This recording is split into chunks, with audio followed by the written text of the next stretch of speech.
Hey guys, coming at you with a little bit of a different video here. Consider this to be, I guess, a rant video, but consider it informatively rantly, if you will.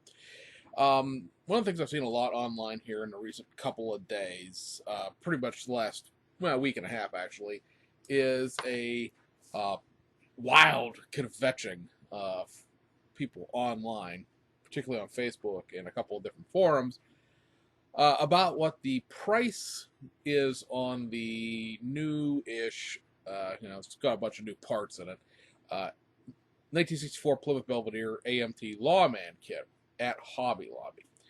Now, Hobby Lobby has chosen, for better or for worse, to price this kit at $39.99. And that has sent the internet into paroxysms of unbelievability. They just, no, it can't be, it's wrong, it's, even though it's everywhere, it's a system-wide wrong. It's wrong, it's still wrong, and then, oh yeah, it's wrong, and then it's wrong, and it's wrong. I assume that the actual physical sticker shock of seeing something priced at $40 for a U.S. kit, especially one that a lot of people consider to be reissue of what a lot of people consider to be a junk Lindbergh kit, because they never built a Lindbergh kit other than some of the old Palmer and IMC stuff, so they assume that all of the Lindbergh kits are junk.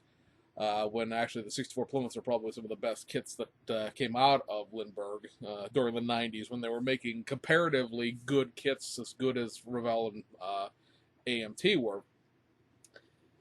The thing is that Hobby Lobby didn't just jack the price up on this one kit to just really screw the drag racing guys. They did an across-the-board price increase that you may or may not have noticed depending on when the last time you were there was. All of the kits that they carry on their shelves appear to now be higher than what would be considered to be list price, or the MSRP. This goes for pretty much everything. The 1930 Ford is like $30. That's above its list price. The Lawman is $40. That's above its list price. Several people have sent me other pricing, comparisons. All of them are above what would be considered the Stevens International list price, which is relatively what MSRP is. And so this is just, but for some reason everybody's focusing laser-like on that $40 price tag. And I think it's the $40 price tag. But the thing about Hobby Lobby is, who's buying anything there without a coupon? I mean, everybody knows the 40% off coupon thing, right? I mean, you can load it on your smartphone. There's always sales flyers at the front door that have a 40% off coupon in them. I know we're all manly men and we don't look at sales flyers at an arts and craft store, but there's a 40% off coupon on every single sales flyer. A lot of the time when you buy stuff at Hobby Lobby, now granted, I have not been to Hobby Lobby since they opened the one out here near me last year, maybe in last summer, so maybe closer to 18 months ago. Because I have a number of local hobby shops, including the guy that I regularly purchase from. And for the guy that I regularly purchase from, who sells his kits at wholesale plus 40%, it's 8 minutes from my workplace. Whereas the Hobby Lobby is like a 25, 30-minute drive from my house in the other direction. So I don't have a use for Hobby Lobby. I don't have anything against Hobby Lobby. I don't, the Christianity thing doesn't bother me one way or the other. The whole health insurance thing doesn't bother me one way or another, because most stories about stuff like that, it's two wildly opposite, wild tales, and the truth is, somewhere in the middle in a much milder format. I guess, technically speaking, the only thing that bothers me is about Hobby Lobby, and I understand why, but it's the fact that starting tomorrow, they'll start playing Christmas music in September. I've seen them do this at other Hobby Lobbies. I usually go to one in Laredo, Texas, a lot when I was an over-the-road truck driver, because it had truck parking in the plaza that it was in, and sure enough, the Tuesday after Labor Day, they start playing Christmas music. But that's because, of course, people who are making Christmas ornaments, decorations, and things like that need to start shopping now, because Christmas is only a few months from now, and you can't be not buying Christmas craft items until after Halloween. So, other than decking the halls on the, the second Tuesday in September, their stuff doesn't bother me, because it doesn't affect me. And it doesn't affect, the vast majority of people. But be that as it may, everybody knows about the 40% off coupon. Nobody buys anything at the retail shelf pricing there.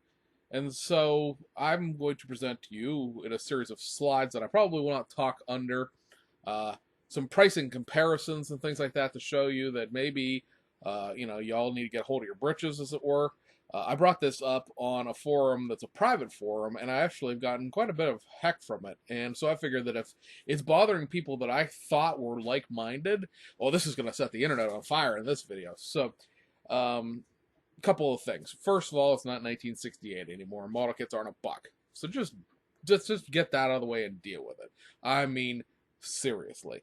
There seems to be a large contingent of people that would love to have the checkerboard $8 kits back at Walmart, not realizing, of course, the checkerboard kits at $8 at Walmart effectively killed the hobby.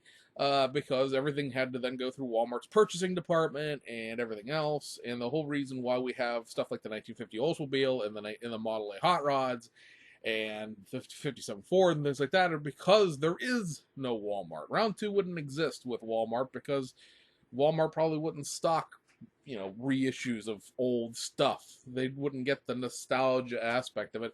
They're a mass market retailer. They're there to sell units, not, stoke your 1965 childhood memory, So the prices are what the prices are.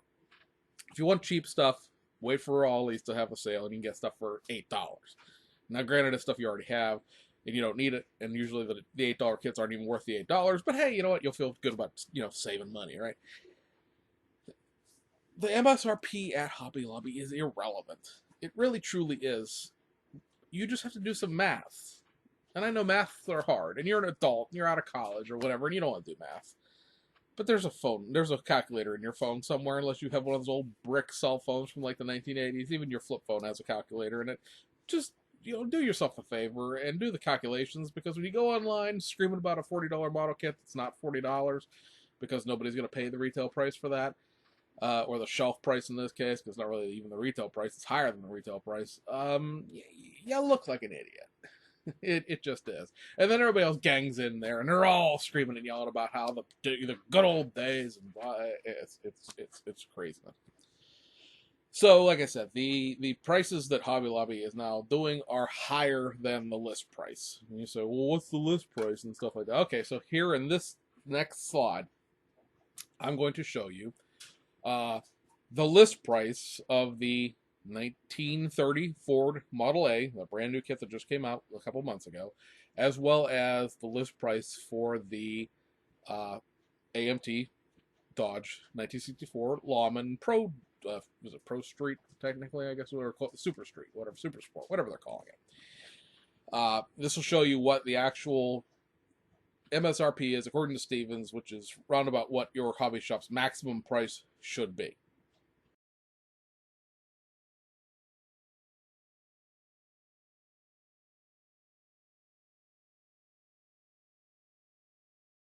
Okay, so you can see that in this case, the list price for the 30 Ford Oldsmobile, 30 Ford Oldsmobile. Wow, that'd be interesting. A 30 Ford Model A is $26.95, excuse me, and the list price for the Lawman is $31.95. So there's that.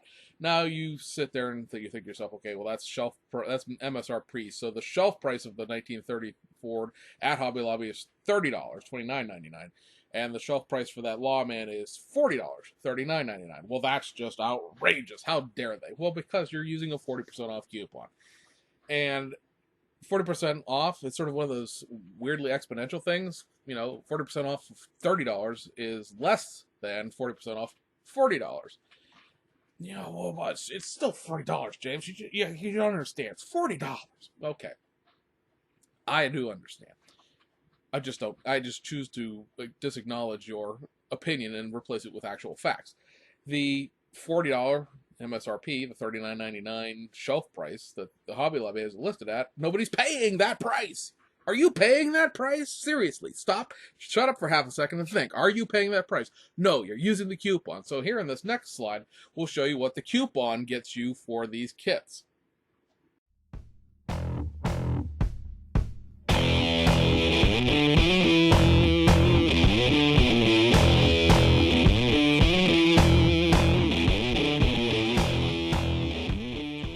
And And as you can see, the Model A Ford is now $18 and the Lawman Ford is $24. Best of all, they're in your hand, you have them now, and you are instantly gratified, which I know is a lot of things that people associate with millennials, but let's face it, we all enjoy that, having it now. This is one of the big arguments you hear about people who insist on buying locally rather than globally or online for the kits. Is, well, I like to have it in my hand and look at it. Well, now you have it in your hand and you looked at it, and it's a lot less. $24 is not $40, is it? No, it's not. So the question then becomes, these prices with the 40% off coupon, well, what are they relatively speaking to the real world pricing? So here, we're going to take a look at a couple more slides. One will be the 30 Ford, and one will be the Lawman.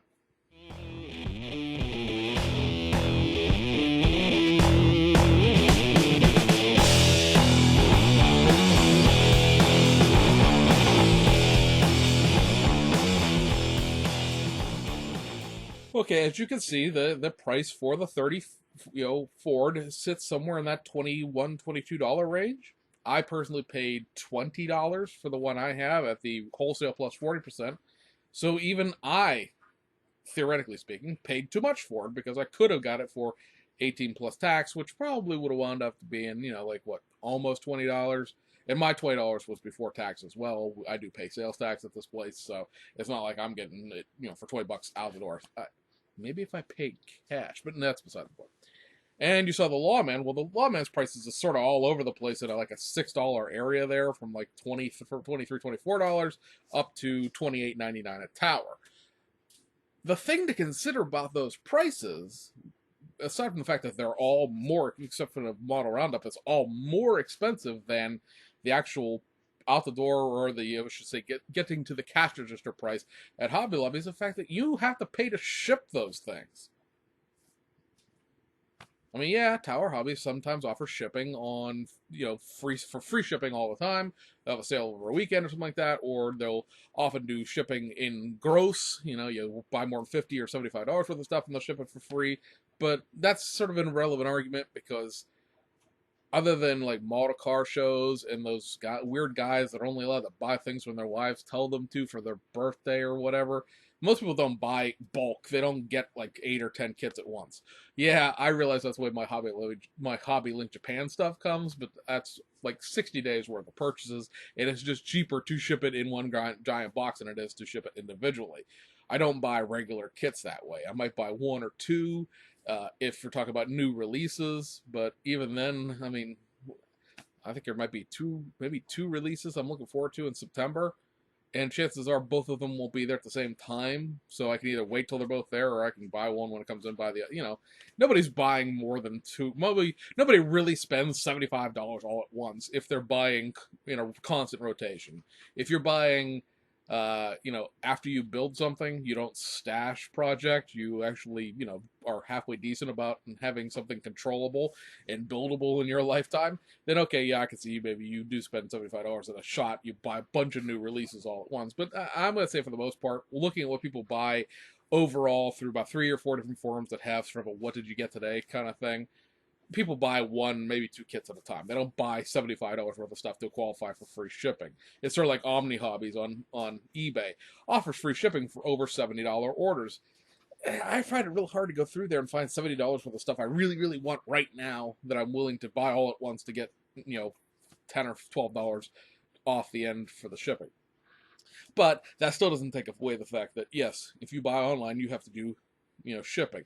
Now you say, well, I'm going to go buy through my local hobby shop. Okay, well, then your local hobby shop is going to carry, and these are local hobby shops around here, pricing is going to carry that 34 for somewhere around $23 to $26.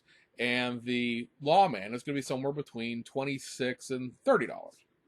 It's going to basically mirror within a few dollars one way or the other the prices the Tower is going to sell it to you for. Just because, everybody's pretty much fighting for the same customer, and they all have to have pretty much the same prices, or the hobby shops really will all go out of business if they can't compete with online sales, which is why hobby shops tend to be a little higher than online sales, but then they know that, again, you're not paying the shipping and handling, and effectively the price is cheaper in the long run. guys, I understand that it's frustrating to some people, especially those people who are retired or on fixed income or SSI or whatever your situation may be, that the prices of kits at Hobby Lobby are not $14 anymore. But you have to understand that Hobby Lobby was pretty much getting hosed on their kit pricing. That 40% off coupon that was dropping things into the $14, $16 range is really not a whole heck of a lot more than they're paying wholesale for their models. They're only making maybe $1 or $2 per transaction, maybe $3, $4 on some kits, uh, for what you're walking out of there for. This across the board price increase puts their prices still several dollars cheaper than anywhere else, but they're also continuing to make profit because, of course, they're getting, their bottom line's coming up too. Because if you haven't noticed, prices are going up everywhere because the prices are increasing from Round 2 and Mobius and Revell and everybody else. So, in order to keep their profit margin, they have to, are you begrudging people for making a profit? If you owned a hobby shop, don't you want to make money? I mean, it's just the way things are. They're not cheap anymore in the dollar a model sense. I don't know what to tell you. I could never, I could quite literally never buy another model kit ever again, and I would never have the slightest bit of problem saying, what am I gonna build today? What I don't have anything, guys. I'm sorry for the sloppy camera work as well, but I just kits are too expensive and I can't buy them anymore. Oh damn! And everybody else for the most part is in the same boat. Let's face it. So I mean, if you don't see, here's the thing. I'll close on this. If you don't feel that the Lawman reissue with all of the new suspension components and the new wheels and the new hood scoops and the new decals and everything to convert the Belvedere, which remember is not a drag kit, it's a NASCAR kit, to be able to convert it into a drag car kit to make it similar to the 330 Super Sport. If you don't feel that's worth a couple of dollars extra because all of that new tooling, I mean, somebody has to foot the bill for that freight.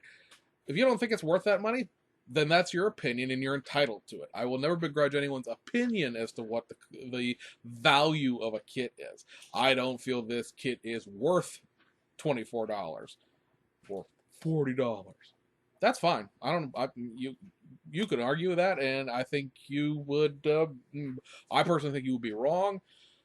Just because those kits were like $12 or $15 back in the day, it's 15, 20 years later, and there's new parts. Is it not worth $10 the overall inflation scheme? Yeah, I'm thinking it probably might be close to.